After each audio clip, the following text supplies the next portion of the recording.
ఒక బ్రాహ్మణుడు తన కూతురుకు ఒక యువకుడితో వివాహం చేశాడు. అయితే విధివక్రించి పెళ్లి జరిగిన వెంటనే ఆ పెళ్లి కొడుకును పాము కాటు వేయడంతో అతను అక్కడికక్కడే మరణించాడు. దుఃఖంలో మునిగిపోయిన వధువు తన భర్త మృతదేహంతో సహగమనం భర్తతో పాటు చితిపైకి వెళ్లడం చేయాలని నిశ్చయించుకుంది. ఆమె భర్త దేహాన్ని చితిపై ఉంచి అగ్ని రాజేయబోతుండగా ఆమెను ముగ్గురు పురుషులు ఆపారు. మొదటివాడు శరీర సంరక్షకుడు, ఒక యోగి. అతడు ఆ వధువును సహగమనం నుండి ఆపి తన మంత్రశక్తితో చనిపోయిన భర్త మృతదేహాన్ని అస్సలు పాడవకుండా సంరక్షించాడు. రెండోవాడు పోషకుడు, మరొక యోగి.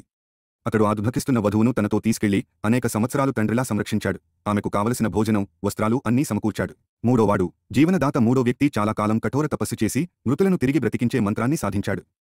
అతడు ఆ వధువు దగ్గరకు వచ్చి సంరక్షించబడిన ఆమె భర్త మృతదేహానికి తన మంత్రబలంతో తిరిగి ప్రాణం పోశాడు. ఫలితం బ్రతికిన భర్త, అతని భార్య మరియు ఆ ముగ్గురు ఉపకారులు, మొత్తం 5గురు అక్కడ నిలబడి ఉన్నారు. ఓ మహారాజా విక్రమార్క! ఒకరు శరీరాన్ని కాపాడారు, ఒకరు భార్యను పోషించారు, మరొకరు భర్తకు తిరిగి ప్రాణం పోశారు. ఈ ముగ్గురు ఆ వధువుకు ఏదో ఒక విధంగా మేలు చేసినవారే. అయితే ఆమె ఎవరి భార్యగా ఉండాలి?